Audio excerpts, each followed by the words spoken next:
see if this goes according to plan and plot. Or the UFC comfortably. Just round people up at the behest of ice. You see what the Eagles are doing? Talking about how we needed to remain in Jurassic Park. I mean, they have break battles and car shows and now we're working on our next podcast. Right here. The BLDNDSTRY record that I was the first one to record on now. I gotta make it the next day. Hey, I'm not everybody in the room. We need it. I know.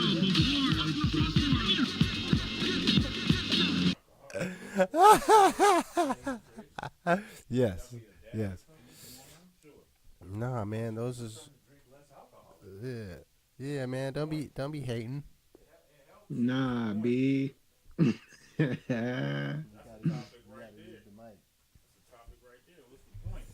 Well, once again, we're back. It's the Build and Destroy show. Wicked Meticulous, May Dolly, High Rise, and EeeTree in the building. This y'all show.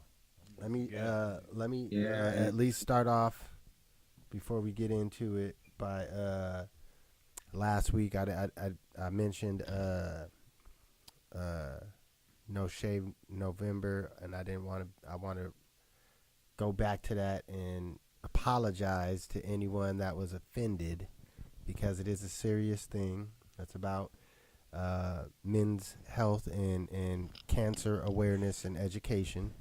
So to all my men's out there that are approaching 40 or have already surpassed it, be aware that you need to go to the doctor more than I do. So I will try to follow those suggestions myself. But I just wanted to start with that. What's up, guys? That's good, man. Got to go to the doctor. Man. Thank you. This is I just wanted to say I found time, man. I found time, so I'm out here chilling at Pizza and Pipes by the Oregon. I'm waiting for the bubbles to come out.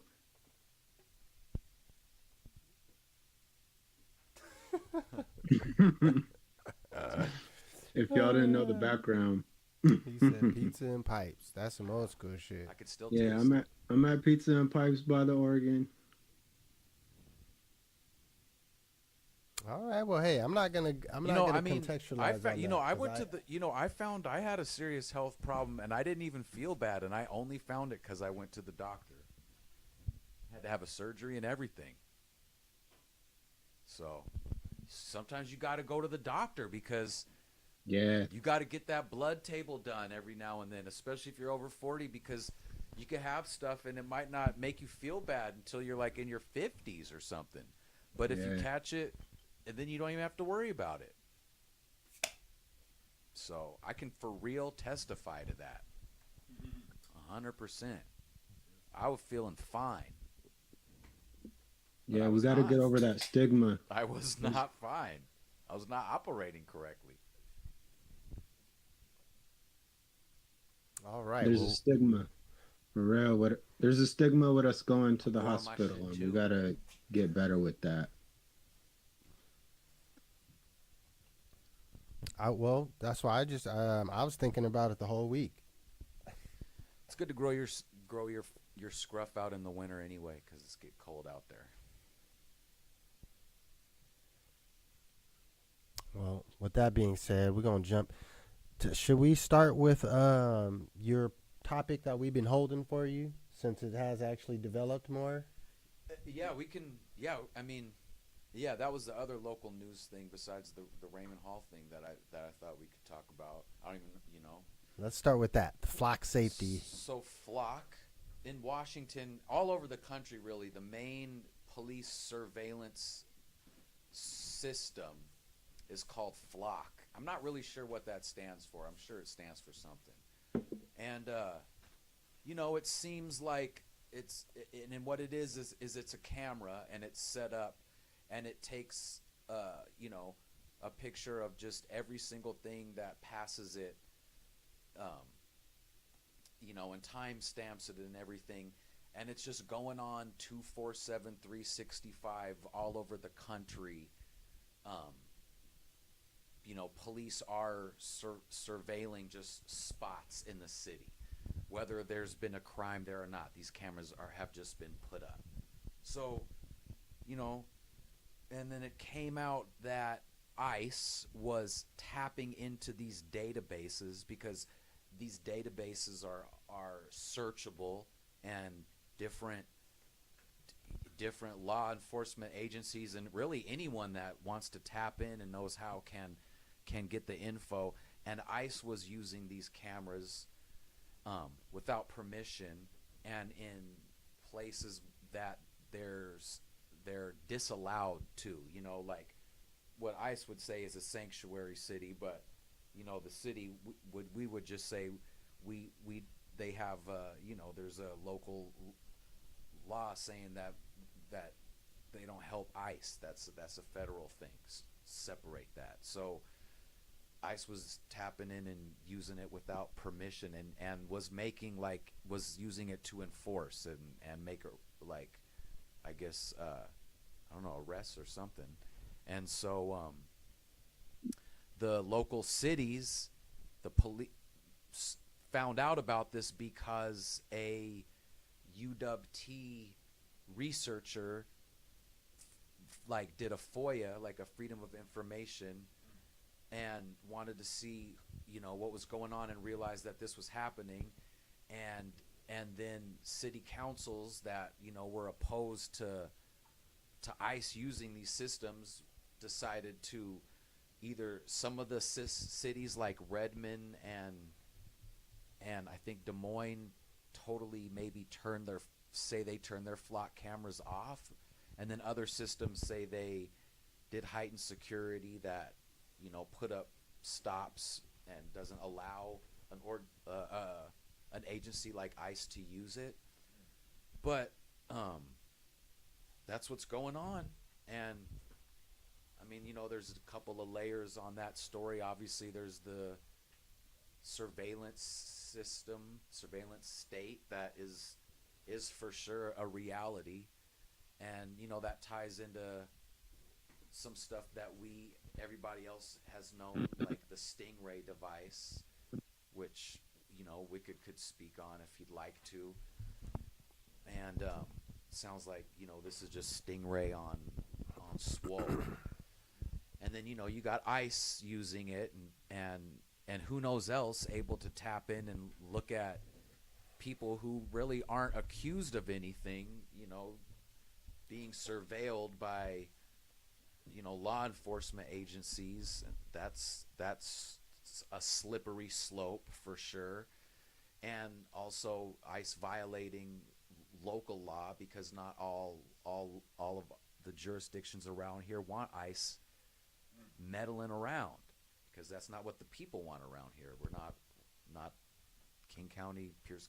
They don't support that, So, and then you also have like the sheriff around here, the Swank guy. He's a big proponent of ICE, and he's wanting ICE to be able to do this stuff. So there's going to be that headbutting going on.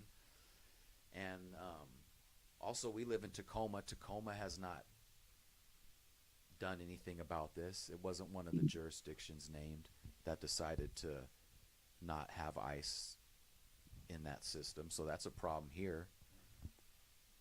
But yeah, if you don't know, we're funded. We're funded by TPD, thanks to the ACLU and Wicked. It's fighting for justice in the courts, y'all. So Wicked was a plaintiff, along with some other people in Tacoma and the ACLU, and actually successfully suing the Tacoma Police Department for violating our privacy with the Stingray device. So booyah. Well, that flock camera, that is going to be long-lived. I mean, not long-lived, it's going to be short-lived, because they're already having news reports of like wrongful arrests of people that aren't black and brown. Basically saying that white America, not to be bigoted, but white America is starting to see that it's a malfunctioning device That Flock name is actually the name of the company that creates from Flock Safety. Okay. So that's another thing, So because that's you know the the company. same way the Stingrays had the private company behind it and the traffic cameras. So That's funny that like shit hip should hop be short lived. Hip hop kind of took that name back and uses flocking for. That means something else. That's the in hip-hop. opposite. Well, right. yeah, in L.A., That's flocking like is like that. knocking on your door and Yeah, basically a home Yeah. a home, and Yeah. and actually too. I just thought about that. Yeah, no, Maybe that's a side crazy. note, but That's funny. crazy. Maybe the company did that Maybe. because that's been going on for a minute, Yeah. according to the rappers. But the Flock Safety, I never heard of that. Yeah, but- as soon as I heard you say Flock Camera, Like when you hear about that Wicked, and then you know more about the Stingray than we did. What sort of connections are there, or what does that? How is that worrisome to you? You know, I mean, you do know more about the TPD and surveillance literally than anyone around. So, you know, you were. Well, there's two things to start with. Is one kind of how EeeTree mentioned, you know, the companies, they're private companies that are doing this, that have the device or technology, and they lease it to the governments. And most of these cities and places wouldn't even have this stuff if they wasn't getting a whole bunch of money from the federal government that is for law enforcement activities. So that's part of when we were talking last week about the government shutdown and cutting budgets and things like that. None of these jurisdictions and police departments are saying, give me less money. Well, that's what they should be doing. But whenever something comes out and new programs come out, they apply for the money. And part of the money is you got to use this program, or you got to implement the Stingray. You got to, you know, and those are, to me, it just shows the trajectory of the government's overreach and surveillance and what their ultimate intent is to have everyone under a state of surveillance like China does, so they can turn off your money. So if they don't like you, if you say something wrong on your podcast or on the news or wherever on your platform, on TikTok, they can cross-reference your phone information to your digital money and wallet. Once they take away cash, that's one of the topics on the agenda is they eliminated pennies. I mean, it seems like a small thing, but it's one step in a direction, and we're headed in that direction of the government bureaucrats running these systems, using AI and computers to control us, like, and predict crimes before they happen. That's in movies already. That was was it a Tom Cruise joint where they had the psychics. But I mean, they don't need psychics. They're just going to use the AI, and they can run your whole talking about that background. Collateral. What's that? That movie from? I know what movie you're talking about. That shit was sick. Yeah, and Manchurian Candidate, the one with Denzel, that movie's been done over and over, but the latest version of that Manchurian Candidate, Denzel's in that movie, and you know, he commits a certain crime that benefits certain elites, but they actually scrub that footage and then they insert another person's face into that. So that movie was kind of showing, man. yeah, it was showing the whole deep fake thing, how they can kind of massage this video data and kind of make it look like other stuff. Well, now they don't have to massage any data. You can just Right. type in your prompt. You can use Sora too. And I can send. make a video of you telling everything. Yeah. Yeah, they can do You anything. can make a fake video Anyone of you. can do anything. Right, yeah. It's They got just- scammers using your voice to call your family and be like, hey, I need to get bailed out of It's jail. almost like they Send made money it too to this. easy, because now it's like if you see something, it's just so easy to be like, I mean, whatever, somebody made that, that's fake, you know? Right. I mean, what does anything mean anymore? That's how. but that's how it was before all this stuff. We was thinking like that before all this stuff existed. You know, now we're thinking on the level of what. Yeah, but it's like anybody for real can make a video of anybody doing anything. You you don't have to be special. It is for real, just a thing you can download and prompt, and it will do it.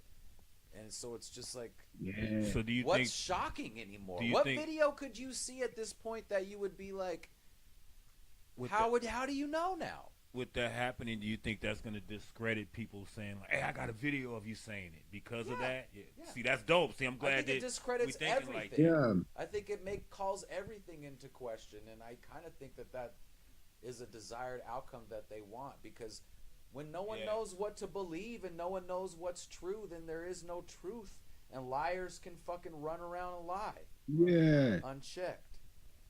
And as far as like family stuff, like getting those scams, like, oh, this is my son's voice and he's saying he needs this and that. Like, I encourage people to have like a passcode or like a secret word to kind of verify stuff like that amongst yourselves. Like, your fam should have like a secret knock or a secret word. Yeah. That way when stuff like that pops up on the phone, you're like, yo, what's the password kind of thing. See, I'm no old guy that's like, screw AI, but I'm like, come on, we all are smart enough to know that, like, if your family member calls, you know their voice, you know what questions to ask them. Like, if I get a call like that, I'm going to ask a question we know. I'm going to be like, hey, so that's right. what color is our bathroom walls again? And if you can't answer that, like, then I'm going to know, like, what's the deal? Yeah. So it's like, I think that AI is just going to be fooling, like, people that aren't connected, and that's what they're creating anyway, is people that aren't connected to their people. So if you're not connected to your people, you can be scammed. A person in another country can catfish somebody that's not socially or community connected out of all his money because he has no one to talk to. So that's the person. Yeah. And that's what they're hoping that we'll all become. People that are in front of our screens and our devices with no connection to each other. But crazy stuff, man. Like, damn. Well, I know with the police and the surveillance and the stingray and the flock, that Tacoma also put up that shot spotter technology on Hosmer, but then, you know, it was exactly like Wicked was talking about. It was police got money, and they had, and you know, that stipulation was they had to put this up, and they did, but they didn't really ask permission to do it, and then I guess crime's gone down in Hosmer, and those things weren't really working well, so I guess there was like the article saying that they just decided they like took them down.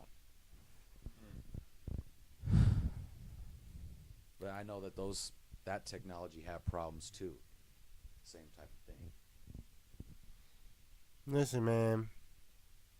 It's at a certain point, I think people are getting over aggressive with trying to get technology to do their original job.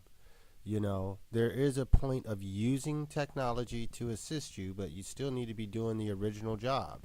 You're trying to use these systems to automatically capture people's license plates and face and like that's not what we should be using our technology for, to store all these times that where your fucking license plate was at. And that's the stingray, it's the phone. Now it has a limited radius of the data that it captures, but it's still the same damn essential technology. It's something stationary that's either capturing your electronic signal or physically taking a picture of you as you drive by. And if you think that they don't capture faces when they can capture license plates, then you must be have fooled yourself. Yeah, this flock system captures faces for sure.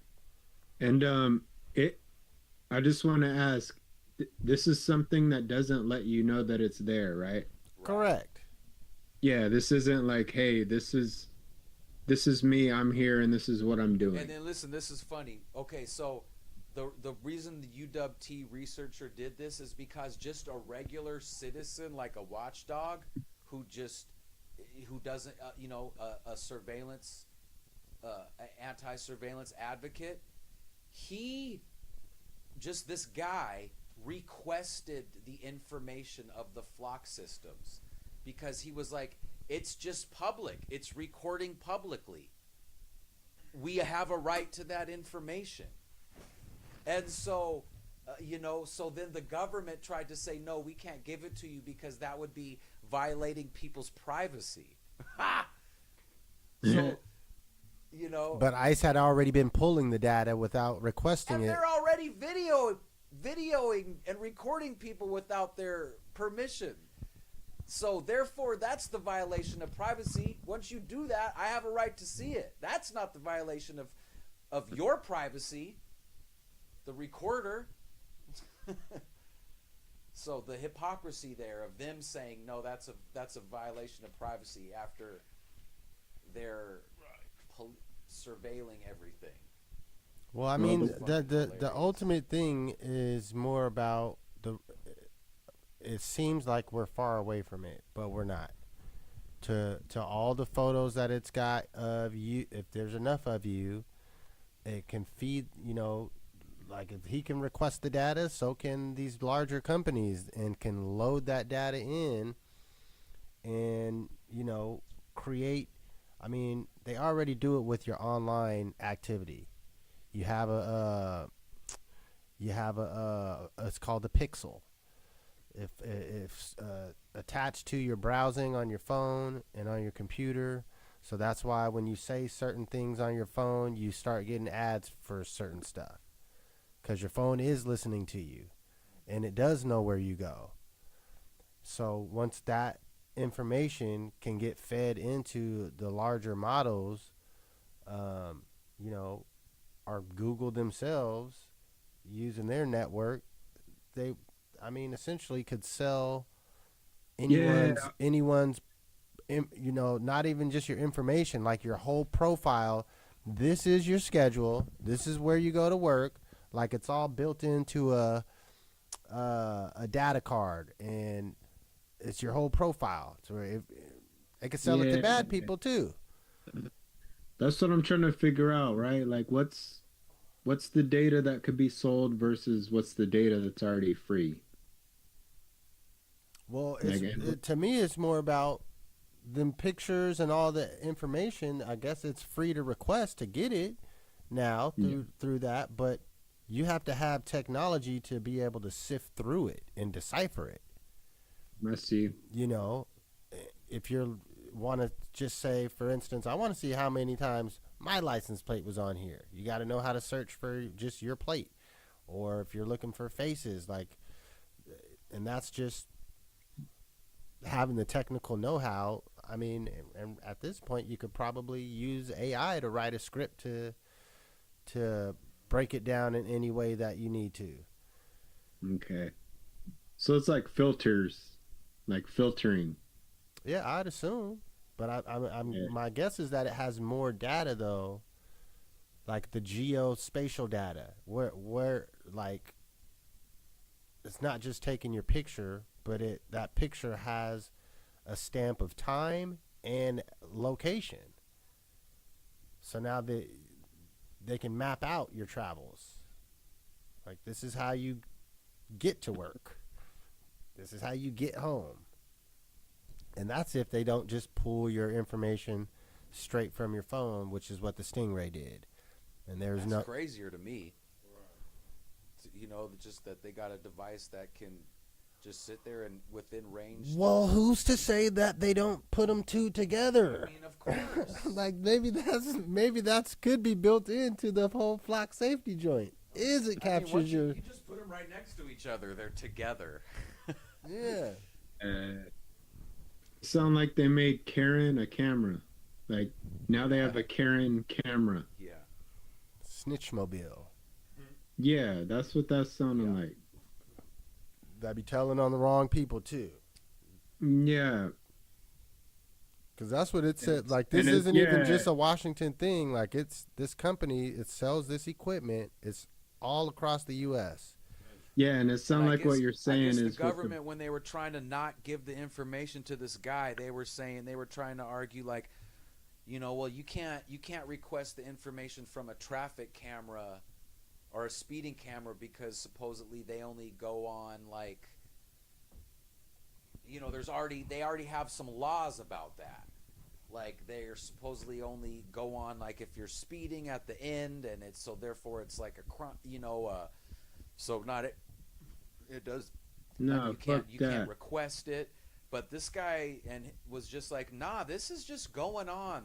There's no. Fuck that. There's just going They're on making 24/7. You're Says, just fuck freely, that. you're Look, he freely said, recording. fuck that. Nah, fuck that. I already see the play, right? Like, if we have AI and we can program it with bias and shit like that, like, I just see something that can form biases for the people that don't do it anymore. Like, It does. it'll be programmed to stereotype and does. judge It the already same way is. that the coppers was. That's the whole face surveillance thing is hella Yeah. all racist, and it's like a Black Mirror episode. The racist white people made fucking AI and robots racist. How the fuck? That's the thing. Like, Carry- AI wasn't carry that even on scary digitally. like that. Like only racism should be a reason- damn human mistake. Yeah. It shouldn't go The on. thought of into the AI digital wasn't world. even scary when we was growing up. The thought of AI was like a fantasy novel and exciting. The only thing that made AI scary was people's devious plans and what they were gonna do with it.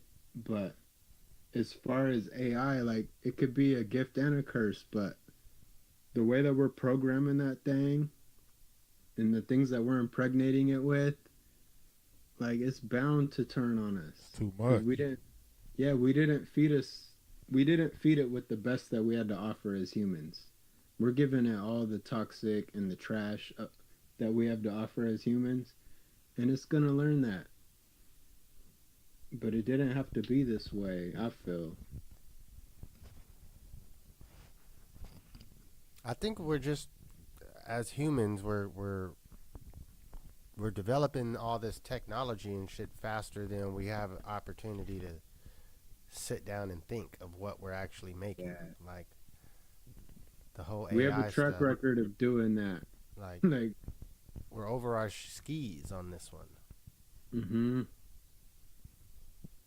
and I don't know if there is a way to reel it back. Really, I mean, the best thing at this point is the limits that we have on energy.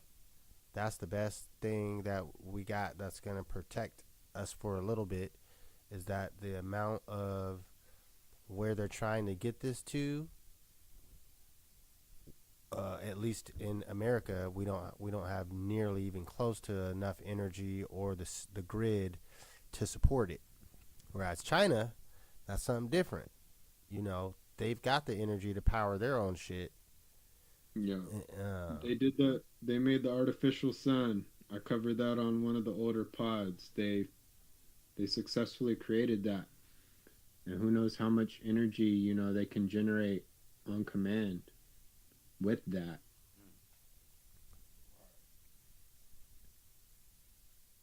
I'm just thinking about how fast it's speeding up to with the job losses. Like, I don't think that we are really prepared for how quickly things can turn bad, like really, really bad. I think we have an idea based on just COVID and us going through it, but that's more like the government telling you can't do nothing, to whereas when more and more people is getting laid off and there really ain't no jobs, like you're fighting for a job at Walmart versus 50 other people that all got major degrees, but there ain't no jobs in nothing except for you can go fucking pick fruits and vegetables. DoorDash. Well, that's going to be eliminated here real soon. They got the robo taxis in test mode right now in Austin and San Francisco. They're not working. Well, that's not what I heard. I heard that they're gonna kill Uber so quick once they roll them out, because technically all the Teslas are equipped with the same software, or can be remotely equipped. So if you own a Tesla, it can be a robo taxi. So you can just put your Tesla on Uber without driving it. Yeah, they definitely are trying to roll out the driverless automobiles. I also think too, I do notice that there is a lot of retail and like restaurants closing, big chains closing. Dairy Queen, that's on my list. And like and I think you know, because the economy's all shrinking obviously, and then so things close, you know, thousands of, you know, there'll be like 200,000 you know, Arby's, and 60,000 of them will close or something. And then, you know, they might open back up, but I think what people don't realize too is that when they open back up, it will be like a lot more like vending machine style. Like there will be less jobs. There'll be Arby's will have the same shit that it has now, maybe even more. There'll be like way less people. Yeah, and you know, and I do think that is the truth. Which, I mean, here's the ultimate thing, and that's, I think, the downside of the capitalist structure is when things like that happen, we as the public don't gain any benefit of it from it. Like, they don't lower the prices because now they don't fucking need people and they just got robots doing everything. Yeah, they got to start doing shit like that. If there's no jobs, they have to have like a universal UBI or whatever, the universal basic income. I mean, I'm just saying, besides that, just in general, of all the companies that, as they're downsizing, they ain't losing money. They're making more money. So how does that, you know? And they don't have to pay people. Yeah, I'd rather see the prices on shit go down than you pay me more money. Yeah. Because paying everyone more money makes the prices of everything go up. Yeah, prices definitely got to go down somehow. I mean, can we? I mean, this is in the song that me and him is working on, one of them. But I said something about since a 12-ounce can of root beer or orange soda was a coda. Like, can we get? Is there a reason why soda is up? No. Well, the reason is because they print more money and give everyone more money, so the price of everything goes up. But that, we talked about that before. What about the pennies, though? The pennies. Because, I mean, they stopped the pennies, but we're still always going to think of every dollar that we make as a penny in it. So, to me, a penny earned is still going to be, I mean, a penny saved is still going to be a penny earned, even though, leading to our next topic, the end of the penny production, which is kind of crazy, kind of just showing us that, like, what you were just speaking about, money being non-existent in the physical form, that's going to be very true soon. If they starting with the penny now, shit, what they going to do next? Nickel, quarter, all the way up to the dollar, to where, like you said, your money is going to reflect in your account. And with all this facial recognition, they're going to be able to be like, oh, we don't need Mr. Brady or Mr. Trevine to have any more money. We're taking it away because they're not patriotic. So, yeah, it's crazy, man. Like, yes, it's definitely, I think people just are going to ask for it because most people's first response is, yeah, let's just give everyone money. But when they say the money that we give you, you have to scan your eye into your phone. It's this specific they gonna do it. This specific crypto coin. So when we give you this $2,000 tariff check, you don't get no check. You got to sign up for the Trump coin or whatever, and we give it to you that way, and we can control this coin to where you can't buy nothing nefarious with it. You can't. You have to spend it. Like it's gonna burn. It's gonna burn and evaporate in 30 days if you don't spend it. These are things that already happen in China. Like their monies have spending. It expires, so it forces people to spend their money in the economy. So that's the direction we're heading, and people are gonna ask for it. Yes, we want $1,000 a month of UBI. Please, we need it. We can't survive. That's going to replace the SNAP benefits. Yo, we just going to break you guys off of this, the Trump coin or whatever coin they decide to use. But you got to do this. Scan your eye, scan your ID, sell your soul. Scan your eye. I'll tell you one thing, it's definitely going to create a true resistance because people that don't want to do that, they're definitely going to be on the opposite end of shit and going to, realize it's time to stir shit up because this is ridiculous, So that's the good thing about it. The only good thing about it is that it'll definitely get people more open to seeing that this systemic shit is not the way. Like, don't take welfare and SNAP just because they offer it to you. It's problematic because now you got to scan your eye, and scan your mind. You know what I mean? And let them see how you think and how you shop, and it's crazy, man.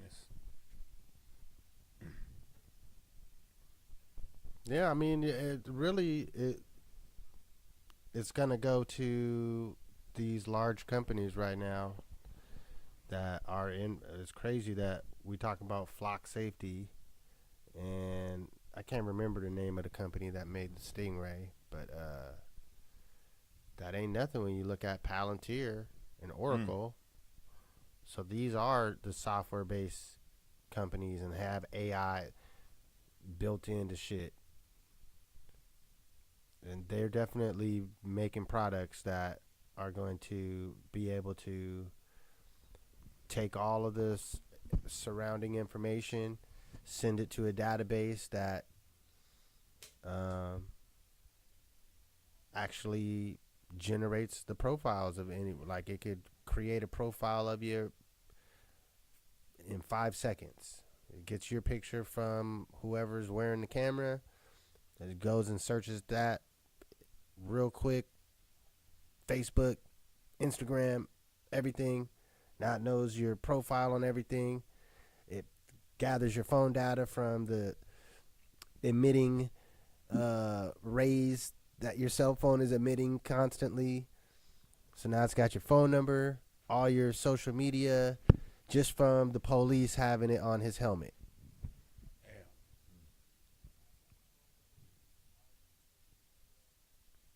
Yeah. And even walking into the stores. You walk into the store, they're taking all that stuff is getting scanned. Well, the next thing is going to be as the more of the grocery stores close down. We got the Fred Meyer on 72nd. That's the big one. That's going to have a huge impact. But it's forcing everyone into the online ordering and delivery to where it can close out your ability to just go and shop for food. It relegates it to you have to order it, and through this whole system where someone's picking it and you don't get to go through the vegetable line and shake the and you just can't go in and touch anything or steal anything too. A lot of these grocery stores I heard are like closed. They're open, but you can't really go in. You have to make an order. And there's some other places that are like that. Like even like Google, they just Taco fuck Bell, it. Like Taco Bell and McDonald's are like you can't go in on 6th Ave or downtown. Yeah, those type of restaurant places. Well, like you said, Arby's and Dairy Queens. That's the part of that, the technology that, it might be helping the business make more money, But we ain't seeing that money. They ain't decreasing the price on the Whoppers and the Big Macs because they don't need. I mean, because they can do it with less. They still raising the prices. And as far as the other places like the stores, that's the specialty stores that these markets are going to have to adapt to becoming or get bought up by to preserve their own culture, like a Stadium Thriftway or the what's the Queen Anne Metropolitan Market. Yeah, so they already are under a bigger conglomerate, but they still, even to maintain that, they're going to have to sell their shit to the Google. They put in the Google store, so they have only stockers. There's no checkers. The store cameras just take out, bill. Yeah, and they bill you for what you took. And that's like an Amazon store. Yeah. To where there's literally, they only have people to fill up the shelves at night. Yeah. And they Well, yet, just like those flock cameras are having all those, what's the word? Like, technical malfunctions. issues. Yeah, malfunctions where they're arresting the wrong people, and it's like a blatant, like, this is not the right person. Those stores you're talking about had the same issues. They had to close a lot of those Amazon stores. They closed a lot of them because, so many malfunctions were going on, and a lot of people weren't using it because the thing is, people like to go into the store and talk to a cashier and be like, "Hey, Well, see, I think how was that's your interesting. Thanksgiving?" I think that's interesting if humans hold a line.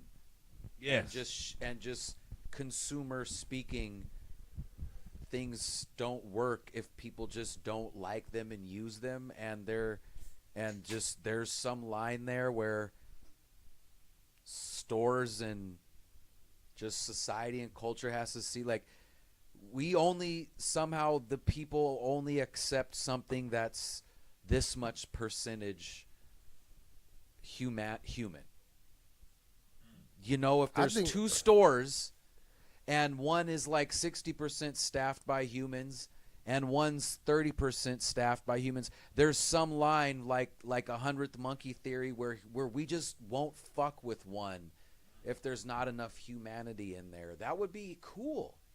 I That think would it be would interesting. be, That would but be I think hopeful. we're going to be. I think we're all going to I be. hope it's like that. I busted. hope we do that. I hope we hold a line. I think we're all going to be busted before we even have the chance. Like, we're going to all be tapped out, and we're not going to have a choice, so to speak. Like, we won't even But be. like, we're doing it sort of like in music, like Timberland tries to push an AI artist and it Ain't just fucking with flops. The country music. Have you heard about the country music one? The dude has the #1 song, the AI country artist. And everybody is like, there you go. no, Never mind then. no. The people are like, this is bullshit. Oh, okay. And you would think because it's country, they would be more like accepting of it. But a lot of people are like, Yeah. the majority are like, nah, man. Right. Where's the artistry? Where's the human that we can side with? Right. So I think the people that are going to fall for it are the same people that are just like I said, the people that are just came up behind that screen that aren't able to go out in the world and show who they are, and they have to create this identity behind the screen. You The wanna more be we have hopeful, people but like that, it's hard the to more be it's going to hopeful. be like that. But the more we have people that are like, man, no, you can't just mush me in my face like I'm standing up for something. There's still humans like that. It just takes a bucking point. Everybody has that bucking point. It might take like a racist Republican from Texas a lot to get to that point. And it just might be easier from somebody that's affected by what ICE is doing on a daily business. A lot easier. You know what I mean? It's just, now we're just getting to the point where everybody's getting like uptight. Before it was just like they were doing stuff that was swept under the rug, but now it's just like you messing with people's grocery money. They looking who to blame, and they looking like what store we finna kick the door down and take everything. And these are people that like a week before all this happened were just clocking in at their jobs. I hope so. Yeah. I hope people too don't have an appetite for war. Like if Trump tries to start some war to deflect stuff, and I hope people aren't all rabid and just blindly patriotic and be like, yeah, let's do a war. I hope they're like, no, we need cheaper food here. Right. He's trying with Venezuela, but that's like a war that like even a lot of Americans are like, that's not our war. I hope so, like, man. What It's the gotta fuck? be. It's gotta be like that sooner or later. It's just like if you got the homie that's reaching when he's doing stuff, you gonna know to be like, man, what the fuck y'all? What are you doing, man? And that's like what a lot of America is doing. Like a lot of people are starting to say, like, damn, I voted for this guy. Why? Crazy, but hopefully it will turn over something and it won't just be like a smokescreen for him, just like what Wicked was saying, just forcing things upon us, or them forcing things upon us.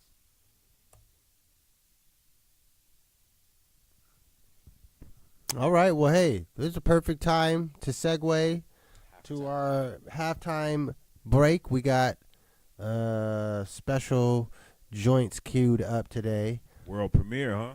Yeah, I just threw the poll in the chat. Do we ever name that song? Well, not necessarily. The beat is just comes through as Portal. There we go. It's named. Yep. So we dropped New song called Portal. the poll in the chat. Let us know if you like the song or not. Yes or no. As always, we ride around 10 minutes for the halftime break. This is the Build and Destroy show. So go on and vote, because it won't matter, because we'll still love the song. But go ahead. Right on, right on. We'll be right back in 10 minutes. We're going to play this music and come back with some more topics on y'all.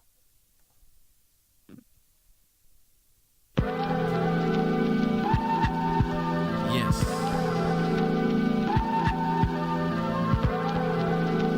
Unbuckle your seatbelt. Wherever you're at, we're traveling to you. Take flight.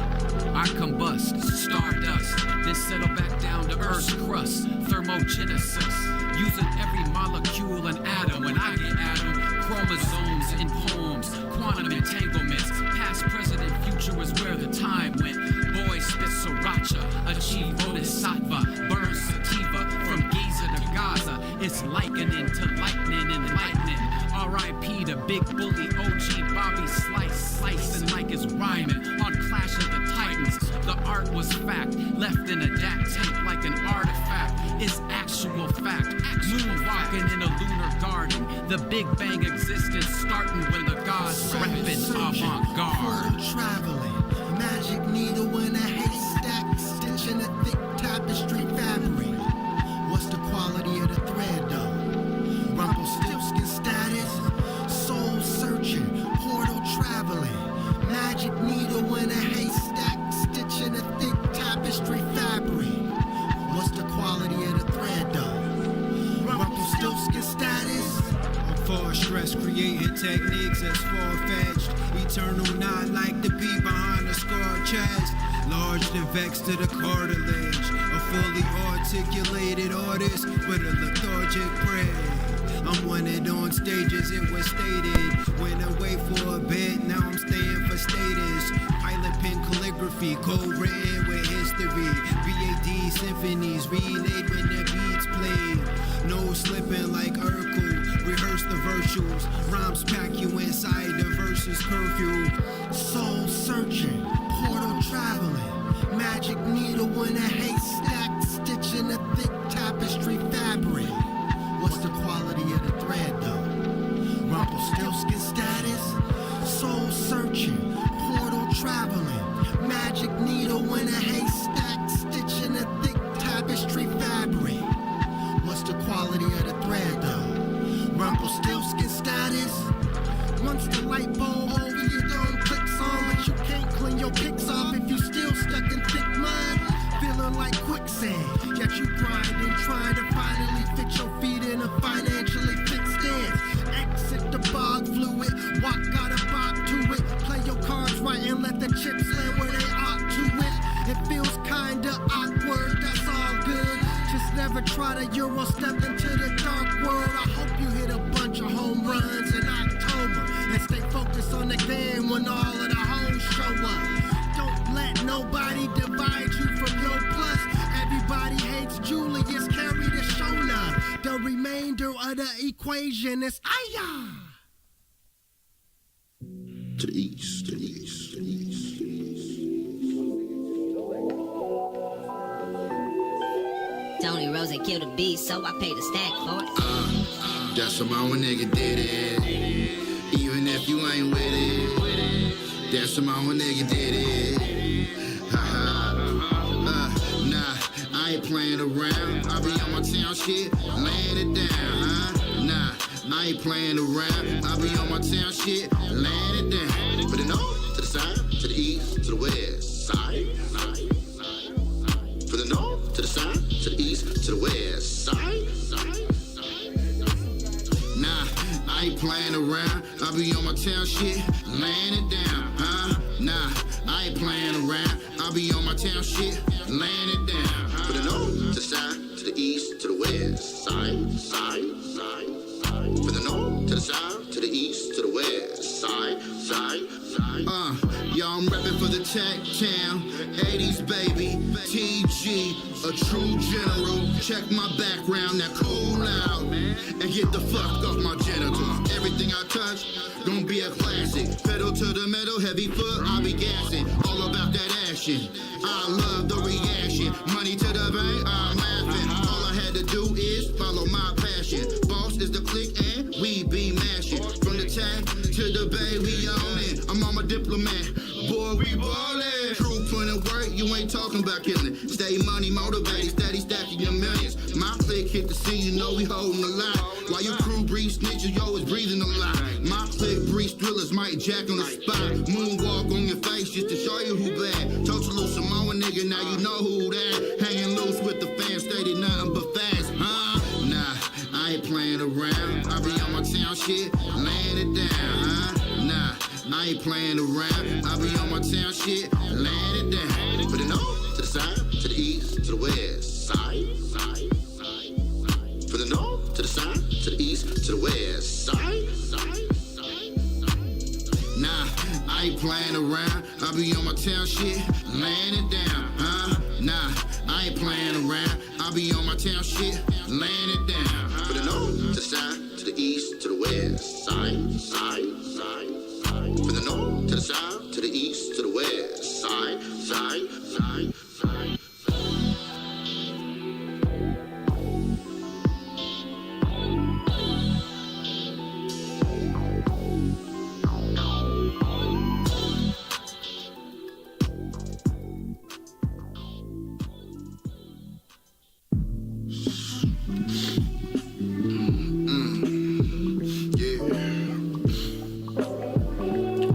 Sometimes, you know, I just gotta get back to what we really about, man. Shit, somebody gotta do it. Shit, it's hip hop, hey. I do it for hip hop. Hey, hip hop. Say what you do it, hey. Nigga, hip hop. Say what you do with love. Fuck with me, hold up. See ya. It's all about hip hop. That's how we doing tonight, man. Too many mumbling ass niggas, stumbling ass nigga, hold up, hey. Look, I did it for the hip, did it for the I did it for the P, boy, I shoot up at the hip. Understand, I'm just doing how I'm doing, son. Understand, I'm just doing how I'm doing, son. Freestyling, meanwhile in the cut. Told you Lewis, I'm on a nigga, yeah, that's what's up. Told you back in the day, I would get the buck. Nowadays, it's 2 middle fingers up. Ooh, and dog, you can even stir the pot. If you ain't gonna do it, nigga, let me stir the pot. I'm gonna do things, bit of this, I mix a lot. And there ain't no diss, but you know I'm about to make it pop. Hey, it's hip hop, hey. I do it for hip hop. Hey, hip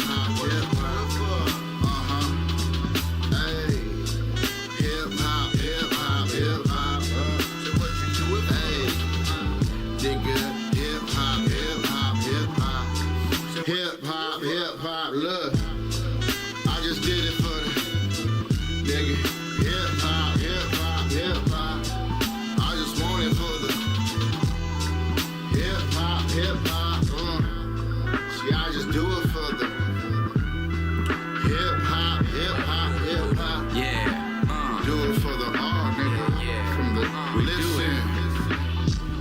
You know I had to bring it back, like spinning on your back, or your born day with your mama birth you laying on her back, legs and stirrups fully intact. I go back even farther than that, to when I fathered you and I had your mama flat on her back. I bring it back like that, like rewinding to the beginning of the track, writing exact what you know about that. I bring it all the way back, like a bra strap.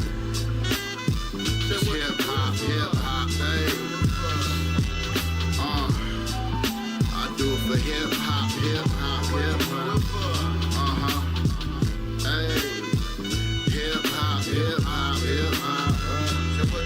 Hey, nigga, hip hop. Look, I just did it for the nigga. Hip hop. I just want it for the hip hop. See, I just do it for the hip hop. Do it for the R, nigga. Hey, listen, I've been watching from the watchtowers, serving just good news. Even staying away, it's bad news. See these dudes out here, yeah, they taking a life, breaking up families and never paying the price. Not really though, jumping off the top rope, Rey Mysterio. And this is how the series goes. It's the Gotham Light Village, Gotham Light World, and I'm over here just trying to keep my tight girl like, yeah. Niggas don't know I got 'em. I just laugh and joke in their face like the villain of Gotham. This beat hit Dwayne Johnson, dropping rock bottom. King of the ring, you see me, you spot him. Mount Rainier reflects off my glasses. Explosive, Mount St. Helens spreading ashes. No nonsense, Mr. Yuck Toxic. All of us go ahead and rock this. From start to finish, y'all witness a real life genie. Grant 3 wishes. Truth is, this is Doctor by Mac Driz. 4 horsemen riding on you bitches. Just hip hop, hey. I do it for hip hop. Hey,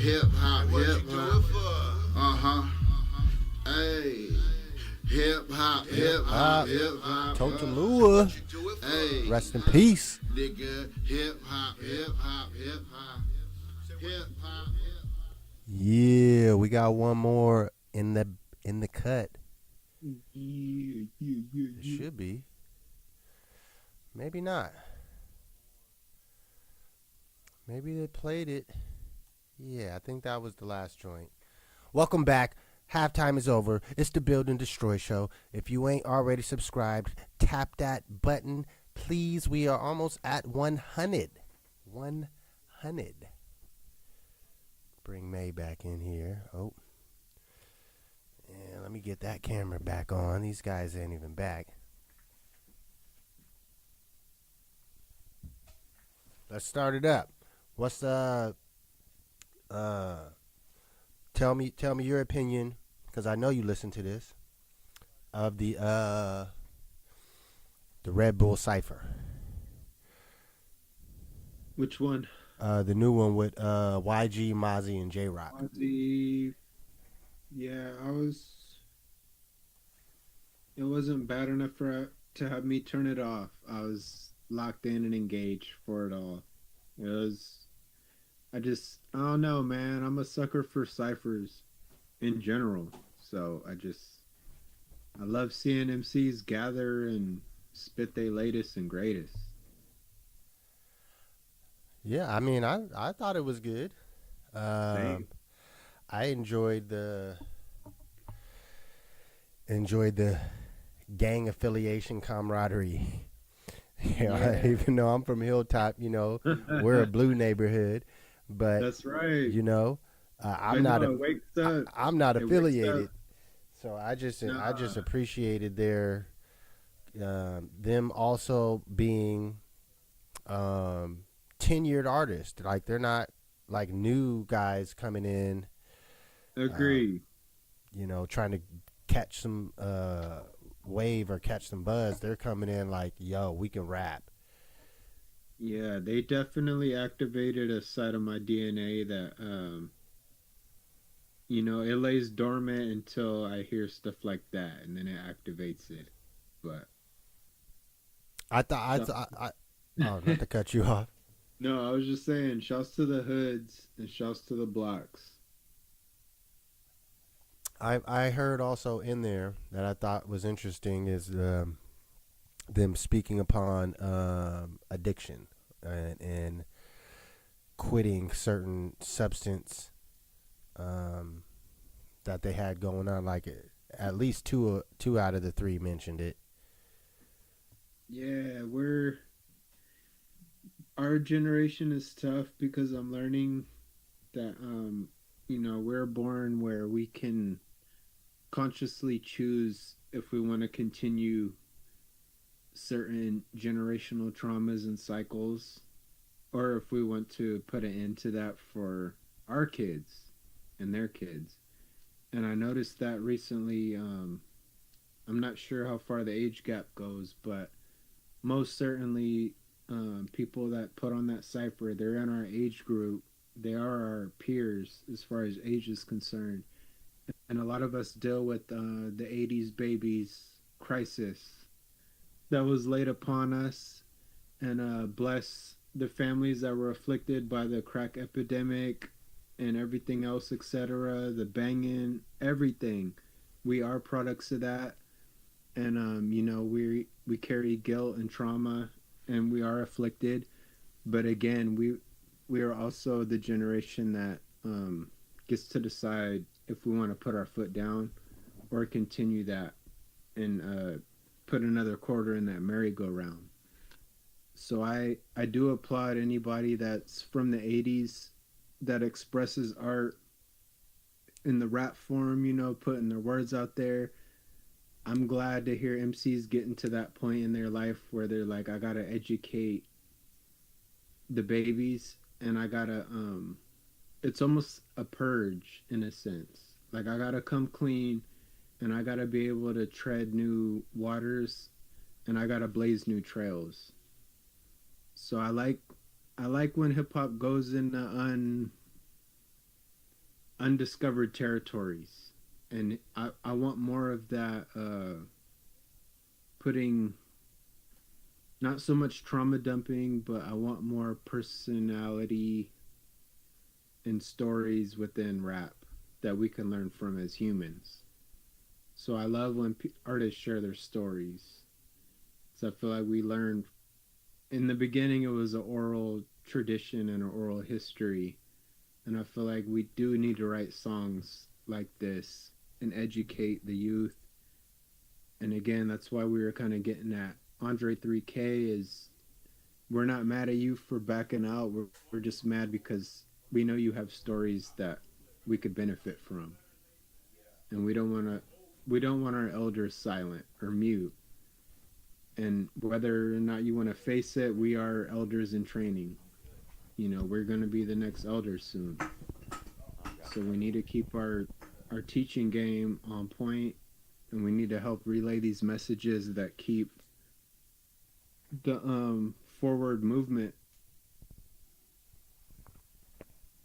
And again, we want to get off these trauma wheels and these merry-go-rounds, and we want to continue to blaze trails. For surely. Well, EeeTree, do you want to introduce the topic that you had, or May? You about to say something else? No, I wanted to conclude. Shouts to the ciphers. Shouts to the idea of a cipher in general. Like, never stop having ciphers. All that can do is benefit the good of hip hop in general. Just. And with that being said, we should have a cipher at the commencement of this show really quickly, if anybody's able to give one, because that's how real a cipher is. Like, once you get the minds that can do it, it can happen anywhere. But that is true, man. People don't do that. People will sit home and write all these rhymes and go to the studio, but then won't even want to get into the cipher because they'll look at it like, oh, that's corny. We shouldn't be doing this right now. We're at this event. We're at this grocery store. We're at this doing what we're supposed to do here. We're not trying to smell no hot breath. It's crazy to me to think. But you gotta have the ciphers, man. That there's MCs or not, that there's rappers that are famous and like even make a living off of rap that have never ciphered or won't cipher or never had to cipher, and that is the difference between somebody that knows somebody that raps and an MC. That's push-ups To for me, that's- athletes. Yeah. You know what I mean? Like, that's your practice. To me, that's the bloodline of hip hop. Yeah. Is Right. And honestly, like Yeah. if you are a rapper and I happen to know you and you don't know how to cipher, shame on you if I Yeah. happen to know you. Because I'm not even real. gonna judge you that. Oh, I'm not even gonna judge you that. Oh, he can't come up with he or she or them can't come up with something instantly. It's just gonna be like, oh, you're not memorizing your rhymes either. Because you should, if you can't freestyle off the top, you should at least be able to cipher a rhyme that you wrote. What's your latest rap? That's how we used to do it. I Yeah. don't know how they do it now, but it used to be like if you wrote something on Tuesday and we saw you Thursday, you should spit that Tuesday. I do think it's pitiful Yeah. if a rapper cannot show and prove. Like Exactly. you see, and I think that goes back to like what I was saying, the skill-based hip hop. Instead of trying to Yeah. call it underground or lyrical or Right, whatever, it's it's a skill-based. We believe there's some type of skill in there, and there's room for hip hop that lacks skill but has a lot of emotion or But- whatever. But personally, I don't do that. Like or I totally agree with you, but the only thing that I have to add to it is that musically, you roll up on Usher, and you tell him to bust off the top, he gonna bust something. You know what I mean? So even if you're doing that Playboy Cardi, even if you say, well, I don't do boom bap or I don't do, you still should be able to bust your little, you should be able to show and prove. your little EBK J-Bo or your Playboy Cardi impersonation, whatever you're doing, you should be able to bust that off the coof. That means you ain't been practicing your, what do they Live call it and now? Your new direct. drip, whatever they do now. You're not doing it. You're not doing it correct because the artists that are doing it, they're gonna be able to bust like that. Right. You know what I mean? Live and direct. Even Krishan Rock is gonna have a freestyle for you. Yeah. So it's like you better, if you're doing music and you can't, bust your shit right there, that's kind of a problem. I agree. And I know that, people are, well, if I'm an athlete, you're going to ask me to do a jump shot or get a touchdown every time. That's different. That's different. But with the music, you should be performative at any moment because that's what you're getting paid. Especially if you're trying to get noticed and get popular. That's what you got to do. Otherwise, you're in the way. Because there's people that are going to do it. And those should be the one, just because you have a great personality streaming doesn't mean you need to have a record. Yeah. Let the people that make the records make the records. Just because you can go to Walmart or Guitar Center and buy a recording software doesn't mean you can have a record. Learn how to make records, then get all that and brag about that you're doing And I it. think But hip hop, like rapping, is a skill based thing more than a talent thing. right. So show your skill, because Right. that's what it's about. It's about that. It's not Yep. about Yeah. I have this angelic voice and no, it's nothing that And you're like born the- with. It's a skill that you amass But even that's a through skill the though. treacheries. Because think of juggling. Like if somebody say, man, I can juggle hella good, but then they keep dropping the ball, you're lying. You can't juggle hella good. So I think that's what it is with the people just feel like I can do this because I listen to music every day and Like, I'm if singing you- along so I can do it, but that's not really doing If you're it. a rapper that can't do it in the field and it's just like a manufactured look, then you're a model. to Right, me. exactly. There you go. You're just Mhm. playing cosplay. You Yeah. cosplay rap. Shouts to the ciphers, man. Like I use that to see if you're tapped in the source. Like Yeah. EeeTree said, it don't matter if you're freestyling or written. None of that matters. It's can you be spontaneous and on the spot like how we are as jazz musicians. Right. Like if you can't ride that wave and be in the current, to me you're just not tapped in the source the same way as the people that are doing that. Well said. So yeah, like if you can't catch that wave and ride waves, I'm sorry. No, that's true, man. There's no rule book to it, but it's like that's just a part of the standard. Now, if you're not with the standard, that's fine. You don't have to really apply to it. But if you want to apply to the standard and be great at this, you're gonna have to step in the cipher. Yeah, that's the truest form of this art form that we have to offer. Well, look, there's a couple more topics on the list, but I want to take a different direction to as if we were interviewing someone. Some of the questions that we ask, like, can you guys give me like just a 1 minute? We'll go around the circle, just describing yourself as an artist, and maybe give me your first hip hop memory. Start with you.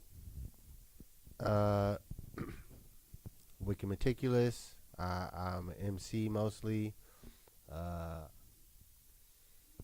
I would say I currently focus kind of a lot on trying to tie a song or present a song with a memorable aspect to it. That's been a focus of mine for a while. I started out as really what you guys would say a skill-based MC, our new terminology, but I feel like I've branched off a little bit more into in my writing being a little bit more free flowing, and I love to perform. And my earliest hip-hop memories would be probably hearing new songs that weren't straight from the radio. My brother Cornbread, like having cassette tapes and just hearing Black Sheep and what else did he have? Yeah, that would probably be my earliest kind of real memory of hip hop. That's dope. Can I ask you a dope. question? Recently, shout out Sick Ill, R.I.P., our friend, and I was listening to his music this whole year. I've been listening to new music, but I've just been so nerdy and nostalgic. I've just been listening to the R.I.P. MCs. It's so many this year, and they all have for real dope music. I just can't move past it. But I was listening to a Sick Ill song, and Cornbread was on there, and he was rapping, and I didn't really know that he did that. So was that something that influenced you? Did he do that after you did? Because I know even though you were younger, you kind of did a lot of this hip-hop shit first around here. Oh yeah, definitely. How does that play on? Yeah, what's the story on that song? You don't see many Cornbread verses. Well, he definitely was not a rapper before me. Because this is your older brother for people that don't know. We'll just say that first and foremost. Talking about Billy Brady here. He was a basketball player. Famous one, the most famous. So I decided I was going to be a rapper hanging out with older folks. My other brother, KB, he's only 1 year older than me, but he was always hanging around older people. And these motherfuckers would not listen to me. And I just thought... Listen to you rap? No, just listen to me with ideas on things that they're just in general, whatever they're talking about. Like, I'll have good ideas for them. Like, you guys should do this. You guys should do it like this. Like, they're hustlers and in the street and doing street shit. I'm not a street kid. I'm just thinking about things logically. I'm like, why would you guys do that when you could do this? And the shit made sense. But they would never listen to me, and I just had the thought, like, man, I bet you if I made a rap and told you this shit, and it was really good, you guys would have to listen to it because it would be good, but you would absorb the information that I'm telling you. And this is probably like age 11 or 12. So, yeah, this is like the summer of going from 5th grade elementary school to 6th grade middle school. And, yeah, I was like, man, I want to rap, and everyone at that point had a rap. Like, you didn't think you were a rapper, but at my my age group, like everyone probably had at least one rap. That's the type of shit that I like to remember. When it was like currency. You couldn't really walk around the street without having one ready. It was like an ID card. I'm not even saying for that level. Like our raps at that stage, we're talking about elementary school. You're coming with some real basic stuff, and it's not like you're walking around like you. At that level, there weren't really ciphers that we were in, unless you were really like middle school. Then you start seeing it more. High school is really, where you're really getting down at lunchtime and shit like that. But elementary, you would just have like a rap. But then middle school is like you didn't have kids didn't care about that shit no more, or you did. Either you did or you didn't. Like everyone didn't have a rap in middle school. Yeah, there was hip hop kids. Yeah, so we was that crew. So let's go clockwise. May, you're next up on my clock on the screen. But hold on. Okay, but how did he get to do that verse, or why, or is that his only verse? No. So I mean, that's a pretty serious song. I mean, is that a personal thing they did? So I was always trying to get everyone to buy into my idea of rapping. I wanted to rap, but I didn't feel confident enough in my skills. Like I wasn't talented at rapping. I just kept at it and just got better. And I always try to, like, I would have people over, like, come through, kick it, and just have beats. I had a couple plays on beats, and times where I didn't have beats, I fucking, even before you could just download instrumentals, I learned how to chop shit. I'd take an actual song and learn how to chop out the vocals and have my own instrumental kind of mix. And I had enough basic equipment to record, and I would just try to get people to come and record with me constantly. And eventually, that's Sick Ill comes around. He's the dark side. My younger brother worked with them, and they were essentially, Sick Ill was pretty much doing the same shit that I was doing. He's got the setup. He's finding shit, and he's got a place. Like, everyone come through and come and make music with me. Yeah. And I've been there. Yeah, and so that was a song that, that was probably around the time that I was going through there, because I'm on that album. That was around the time where I was going over there mashing on their helmets, like, yo, man, you guys are over here fucking kicking it all the time and not making this dark side shit happen. Everyone's got their own little solo. Oh, I'm working on my mixtape. I'm working on this, but you're here to fucking make the dark side shit pop. And every time I come over, you guys is over here playing fucking video games. Like, there was at least 2 times where I mashed on them about not being productive and taking advantage of this space that Sick Ill has set up to play for you. Taught all y'all niggas how to use the computer so you could record yourself. And he had some special program shit too. It wasn't even no easy protocol, but he showed them all how to do it here. And at that time, we could get instrumentals from like BearShare and Kazaa and shit like that, to where you didn't need to chop and make your own instrumental, or you didn't need to have a producer. But even that, he was connecting, doing the Puget Sound mixtape, connecting them with producers, and they just wasn't taking advantage. And so that was a song that Cornbread, I guess, he might have been there on one of the times where I was on their helmet, and he was like, I got something right now, and probably went and recorded that. I don't remember how that particular song came about, but I got a side question.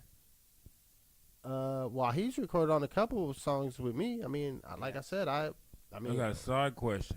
Has he ever seen that movie Cornbread Earl and Me? Well, yeah, that's kind of what he was at. Classic. That's tight though. Damn. Well, shout out those 2 guys, and R.I.P. Sick Ill. Yeah. All right, man. Give us All your. right, man. Mine, I guess my first real memory would be Big Daddy Kane, Taste of Chocolate cassette. I remember seeing that in my dad's old muscle car and just staring at it and like reading the notes, linear notes, listening to it, blah, blah, blah. But just appreciating the bounce and the flow and knowing technicality of the words because I think I was in second grade at the time and I was doing probably sixth grade vocabulary and like literature arts and stuff. So I just always had a knack for words and listening to hip hop and hearing how they flipped and bounced words. I'm sure stuff like that stay with me.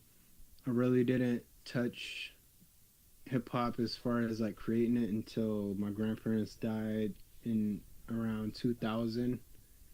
And I felt like once they passed away, I kind of looked at hip hop like a safe place. So I started creating, and I was creating in the forms of what I was growing up listening to, which was a lot of Bay Area gangster rap and like Sacramento gangster rap. And then on the East Coast, like a lot of cannabis. Like I found this way to fuse like Brother Lynch with cannabis. So basically I fell in love with these words and I tried to find ways to express myself through the words.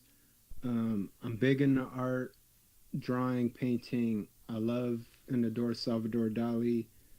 I applied a lot of his methods to hip hop, knowing that he doesn't respect music as an art form. He called it a third-rate art form. So my whole thing with May Dali was I wanted to create an art form that incorporated his techniques with music.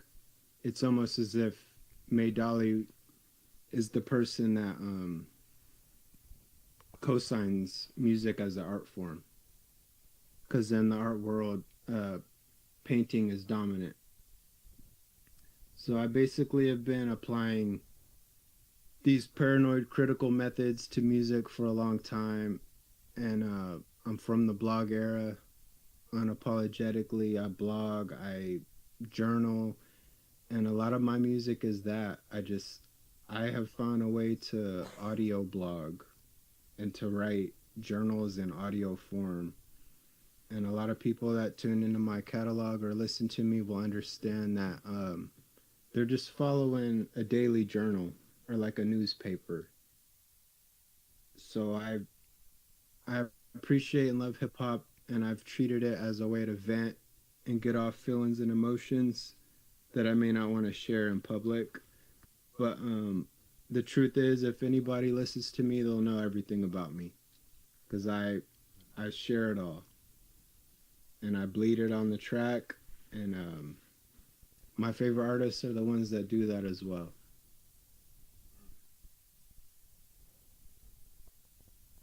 Next up on the clock will be you. On our clock here. I remember my first memory of hip hop. I remember already consciously knowing what hip hop was. I remember. Oh, no, you gotta speak into your mic. Oh shit. Okay, I remember for hip hop, my first memory. The first time I saw hip hop, I already knew what hip hop was. I remember as a little kid knowing what hip hop was. You know, when I was like, I remember before kindergarten knowing what hip hop was. So it's like, you know, I think I must have just known because my parents just had media on in the house. They weren't into hip hop or anything, but the radio, music, that was just available. They didn't make me turn it off. There was no censorship. I just remember knowing it somehow through that way. And then I remember going to Seattle when I was like 4 and and I saw a b-boy crew outside, like breakdancing, like outside in Seattle. I don't remember where I was, but I know it was before kindergarten, so I was 4 years old, so I had to be like 81 or 82 or 83 or something. And I remember being like, oh hell yeah, I'm seeing hip hop. It wasn't like I was like, oh, what is that? That's hip hop. I was like, oh yes, I'm seeing hip hop. I have heard about this shit. I've heard it. I haven't seen it. I've been wanting to see it. So He got hella excited. yeah, dude. And I remember it to this day. It was just so dope. So I was really into the dancing part of hip hop, or earliest, I would say. So that was it. Super early, before I could, early 80s.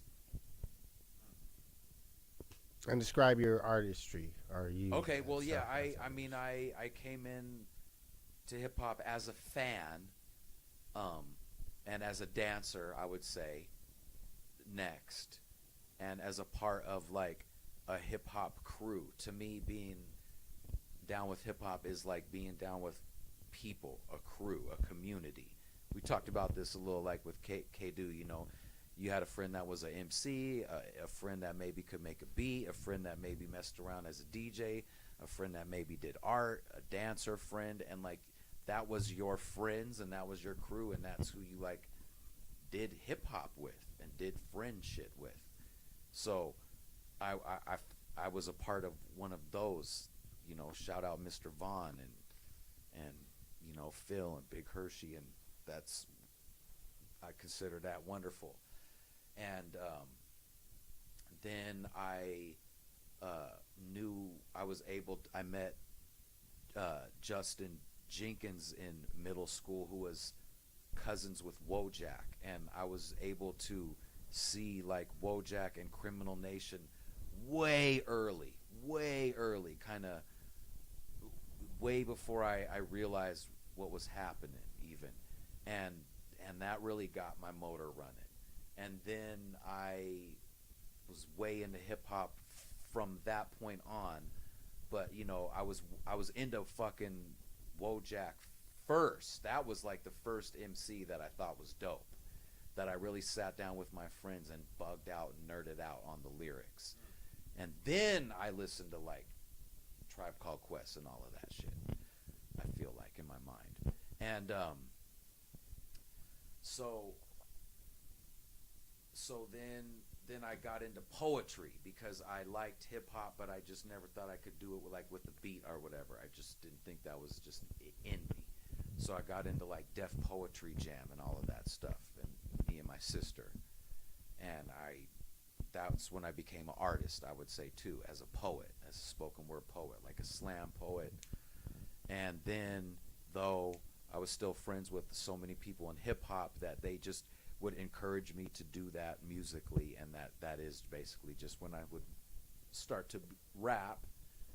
And so then I became an MC and took that really seriously, and also started to write journalism for a newspaper. I consider myself a journalist, and I also now consider myself a painter, and hobby-wise, I think I've got a decent eye for photography, and that's it. I'm a vandal at heart, though.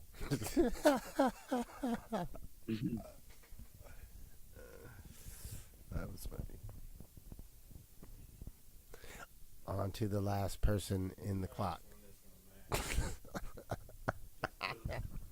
I'm a guest here, so I'm gonna book with y'all and get the proper interview. But just to fall in line with the question, and my first memory is probably just being at my Uncle Ray Fields and hearing the Evasions, Wicca rap, and just like, what the fuck is that? Because it was like music. He used the groove from funkin' to Jamaica, and he was just like doing this kind of like talking thing over it. then we heard this other thing, rapping Ronnie, that had like a dude rapping like this dude, the rapping Duke, doing the impersonation of Ronald Reagan. And my uncle would play these records, and he would play them alongside with the stuff we already would listen to, like Mary Jane Girls and Diana Ross and Rick James and Temptations and all that. So I was like, what is this other shit though? Then I started looking in Pop's record collection, Last Poets, and then I was just like, okay. But to me, with the rap, is probably hearing that Too Short, buying that Too Short Born to Mac cassette. And that made me just feel like, oh, I'm going to do this too. And then we just started freestyling in front of my brother. He would just be like, rap about a car. And I would just do a freestyle. We would barbecue and cook food, and he would just be like, just bust a rap about, he would just name topics, and I would just come off the head.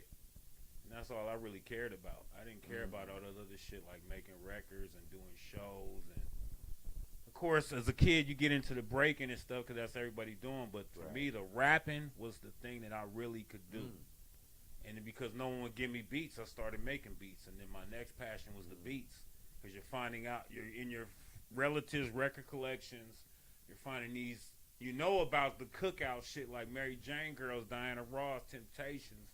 But then you start finding the shit like the Crusaders, the jazz, the classical, the white rock bands that had that groove. And then once I started making beats, my true introduction to hip-hop was probably just being obsessed with rare grooves, meaning old records that already sound like a beat. Because when I listened to the early 80s rap, I hated it.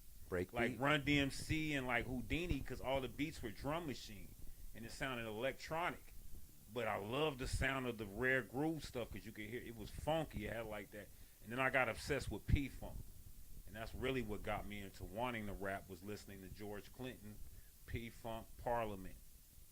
I already was doing graffiti because when we was driving on the freeways, we would see the tags of artists like Fresh and Plato. And I was just like, God damn, they sneaking on the freeway and doing this? And I wanted to do it too. So that's what just got me into the graph. But really it was the rap and the beats that really just brought me. Just finding those grooves from those obscure like French jazz groups, and they sounded like already full complete beats.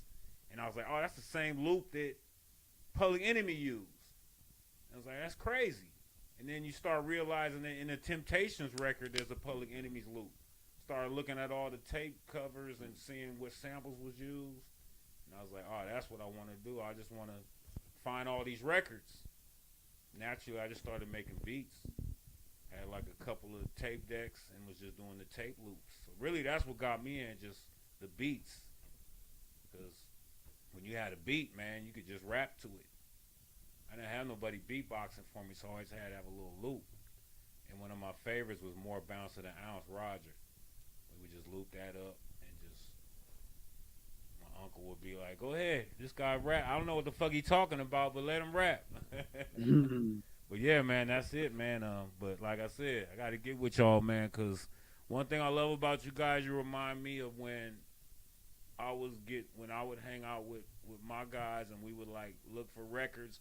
We all had a common love for a certain kind of music, and we could talk about it. And what's even dope with you guys is like, you guys are doing this and you're like fathers. Like, one would think that fatherhood would take away this passion and this love for this type of thing, but you guys have pretty much, except for Josh, raised your children to be adults already pretty much, and you still doing this. So to me, that just shows me the power of this hip-hop shit, how strong it is. Like, because I always thought when I was young, once you have a kid, oh, you're going to stop collecting break beats. You're going to stop worrying about making beats. You're going to stop freestyling. But it's just dope to see people still living this and pursuing this even after they've done the things that normally are supposed to slow you down in your adulthood. So that's why I want to give you all a shout out for this show, because the way you guys come together, it just reminds me of like when, because like even the kind of music you guys know about, I don't know about all these old school things from this region, but it just reminds me of my folks. We knew about stuff that even people in my own region, they didn't know about. And it was like we were like these secret keepers of like an esoteric thing, because we was up on this thing while everybody else was like more into like the street shit, because the street shit and the hot shit. So it's just good to see like y'all still like, you know, in love with this culture here, man. 50 years strong. What happened? It's I know what evolved happened into with me this. having That was children dope, as a EeeTree. hip hop, Thank you. I could hear that. being in a your hip hop style. father and shit like that, like having kids, they ended up picking up on that. So like my oldest, Nice. he be finding samples for me, cause he has an ear. Like he don't want to make any kind of beat, but he does have an ear for certain melodic sounds. And he is that kid that'll be like, hey, listen to this from 19 seconds to 22 seconds. Like, just listen to this bit. And like, I'm like, you're already chopping, like, in your head already. So that's what's cool too. Like, having babies that's born into it, even if it ain't their life goal, they kind of pick up on skills. Yeah. And yeah, I swear, that's what I say to this day. Like both my boys, like I created sample diggers. Like now they dig the sounds for me and then bring it to me. Oh shit, that's tight, man. Well, look, this is perfect. Draw to conclusion. We can keep at least one topic on the board for layaway. For any young folks in the audience, that's when you didn't have enough money to buy what you wanted, you put a little bit down and they hold it in the store for you. Layaway. Not no more. And you have to keep it coming back like once a month, once every so often, and putting a little bit money down for them to keep holding it for you until after a certain amount of time you've paid it off, and now you get to take your Christmas present home that you started buying last Christmas. Yeah. Now you can just get Klarma. And then just do the monthly payments. I'm telling you, they got it easy now, man. Like Right, anything you yeah, want, you can get Klarma. You can But pay no, like back in the 13 day, bucks you- a month. I wish Yeah, I had back that in the back day- then because I hated layaway. Because with Yeah, layaway, you you got beat to up- drop that cash down and go home with nothing. Yeah, you Yeah, have Still to drop. You have to have That purchased shit hurt. it first. I wanted Klarma. Klarma, man, $13 a month, man. Come on, I'll do it. And what's the interest rate though? Oh, they take it out your account and ain't no interest rate. As long as you working, man, you got that 4 weeks. It's easy. That's why I'm telling you, they got it easy now. We had it harder back then. But I'm not here to tell these kids who had it easier and better. Let them have it because, like you were saying earlier, Wicked, they going to pull this shit out. They can pull it out from away. They can take it away from you. They got all your data. Like, at the end of the day, is it worth it? Because, yeah, you might have Klarma, but you had to give all your data to Klarma. When I did layaway, I didn't have to give my social security number to the layaway people. I just gave them my cash. But nowadays, you got to give data. And then they sell that, like he said, they sell that data to another company that know, oh, this how you shop? We finna advertise you. So it's different now. It's pros and cons to it, but that layaway shit was real because I bought plenty of things, equipment pieces, ASRs, MPCs, all types of drum machines. Go to Guitar Center, you hit. I went to Guitar Center recently. I said, hey, man, can I do layaway? He said, we don't do it anymore. You got to have the money right up. So that's what I hate about the world now. Ain't no more layaway. They don't trust us anymore. They know we finna run off on the plug. Times be like that. For real. Hey, I gotta get back, but I was just gonna. If anybody be listening, we do have a guest next week. A really cool guest from Seattle, Julie C. Nice, a legend, world famous, legendary World famous. MC and community organizer that can talk dope hip hop and you know actual factual with us all. Hell yeah. We're gonna start running down upcoming guests at the beginning of the show too. Like that's a good. True, because I that's do have good- I do have a handful. That's a good. Well, why don't you give us just a couple more? You don't Julie have to say C. when they're coming, but We have just Julie C on deck. After that, we got Unconventional Louie, a dope MC that we just met from Berkeley, California. That's on the shit, Slap B-Town. Cali. Frost tour. Yeah, skill, tap in on that one. skill-based MC. I'm gonna I have to would tap say. in on that one because that's my shout out stomping ground, unconventional Berkeley. Louie I was gonna for have, tapping I was in. gonna ask him I'm all gonna run about through that. Berkeley. I'm gonna run through that one. Yeah, I'll cool. be there for sure. 'Cause And Smoke 206 from Old Dominion. Old Dominion. Yeah. I've heard about owl that from you. logo. That's another legend. Yeah. Right there. So to me, they are that's the Seattle hip hop sound. Blueprint. Everybody's like, Seattle doesn't have a hip hop sound. I'm like, man, have you ever? That to me, it is that rainy shit. Hey, that owl. Dark drip drop shit. That's because they don't even probably know. Owl. That Look, nighttime shit. That's that's 'cause they probably don't loosely even know who- inspired Build and Destroy logo, kind of. It is. It is. And It's the eyes. definitely, a lot of logos have that vibe, and that's because it's dope. So he'll be on here. You know, he can break down. He's done a lot, recorded a lot of people, famous people and stuff. Nice. So that'll be cool. Could talk some nerd out shit with him. This is what I got. Hey, that's all right. We'll That's be just for be now. making That's sure that plenty. we give some announcements just at the beginning of and the end of our show, just to remind folks that we do be having guests, and even on times when we don't, like today, we still keep it live and functioning. So hit the Hey, I'm a like, hit the guest, man. Come subscribe. on. Yes, you're They a don't guest. know me yet, but I'm a guest. Okay, Like, okay, man. guest EeeTree. Guest Returning today. guest. Yes, he is a repeat. And more than a guest though. He's a member. But still, for the format what you guys got going, Yeah. I'm technically a guest. Pleasantly, always welcomely surprised. when he Exactly. shows. But yeah, but we would appreciate you bringing your folks too. Come through. I was just listening to an episode. We're on episode 56. So episode 25, like 40 weeks ago, we were talking. we were talking about having guests on spontaneously, potentially through the chat for people that are tapping in through YouTube and maybe don't actually even necessarily know of us as great. So we just want to see more people engage. We would love to, if you are Northwest hip hop or even West Coast hip hop or even East Coast hip hop, tap in with us so we could bring you on. What's May's final words? The final words, man. I was gonna ask Wicked earlier if it's a crypto winter yet or not, but if it is a crypto winter, just buckle down, don't panic, chill, and wait for Tighten the up sun the to belt. come back. Yeah, wait for the sun to come back out again. Hey. Yeah, we could go deep on that. We're gonna have to put that on the book for next week. But definitely, yeah, don't panic. Tighten up the belt. Yeah, tighten up your belt. Man. Where's your dry powder? In the Yeah. crypto world, that means where is your excess cash? You've already invested something into crypto, but do you have more money on the side ready to go for times like this? Yeah. When things Get go it on down, clearance.